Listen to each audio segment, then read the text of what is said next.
एक समय की बात है। एक समृद्ध राज्य में एक प्रतापी राजा राज करता था, जो अपनी प्रजा के कल्याण और धार्मिकता के लिए प्रसिद्ध था। उसके न्यायपूर्ण शासन के कारण राज्य में सुख शांति और समृद्धि थी।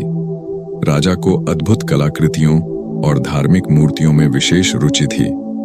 एक दिन राजा के दरबार में एक विदेशी आगंतुक आया। वह दूर देश से दुर्लभ उपहार लेकर आया था।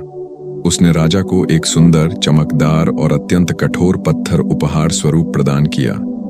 राजा ने जब वह पत्थर देखा तो उसकी सुंदरता से अत्यंत प्रसन्न हुआ। उसने निश्चय किया कि इस पत्थर से भगवान विष्णु की एक दिव्य प्रतिमा बनवाई जाए और उसे राज्य के सबसे बड़े मंदिर में स्थापित किया जाए।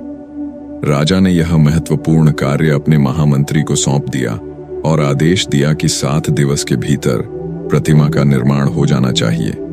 महामंत्री ने इस कार्य के लिए राज्य के सबसे प्रसिद्ध और कुशल मूर्तिकार को बुलाया और उसे पत्थर सौंपते हुए कहा, राजा चाहते हैं कि इस पत्थर से भगवान विष्णु की भव्य प्रतिमा बनाई जाए। 7 दिनों के भीतर इसे तैयार कर राजमहल में प्रस्तुत करो। इस कार्य के लिए तुम्हें 50 स्वर्ण मुद्राएं इनाम में दी जाएंगी। मूर्तिकार अत्यंत प्रसन्न हुआ।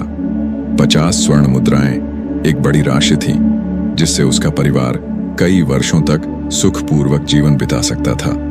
उसने हर्षित मन से पत्थर को स्वीकार किया और उसे अपने कार्यशाला में ले गया। अगले दिन मूर्तिकार ने अपने औजार निकाले और पत्थर पर काम शुरू किया। उसने अपने सबसे कठोर हथौड़े से पत्थर पर प्रहार किया, लेकिन पत्थर पर कोई असर नहीं हुआ।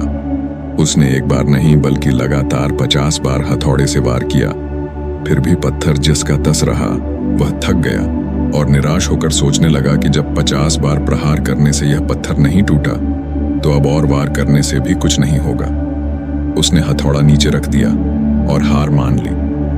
अगले दिन मूर्तिकार वह पत्थर लेकर महामंत्री के पास पहुंचा और कहा, यह पत्थर अत्यंत कठोर है, इसे तोड़ना संभव नहीं है, अतः इससे भगवान विष्णु की प्रतिमा बनाना असंभव है। मुझे क्षमा करें, लेकिन मैं यह कार्य नहीं कर सकता। महामंत्री चिंतित हो गया। राजा का आदेश था और उसे हर हाल में पूरा करना था। उसने तुरंत ही एक साधारण मूर्तिकार को बुलाया और उसे वहीं पत्थर देते हुए प्रतिमा निर्माण का कार्य सौंप दिया। साधारण मूर्तिकार ने पत्थर को ध्यानपूर्वक देखा और तत्काल अपने औजार निकाले। जैसे ही उसने हथौड़े से पहला प्रहार किया, पत्थर टुकड़ों में टूट गया। महामंत्री यह देखकर चकित रह गया। साधारण मूर्तिकार ने बिना किसी झिझक के अपने कार्य में लगकर प्रतिमा निर्माण प्रारंभ कर दिया।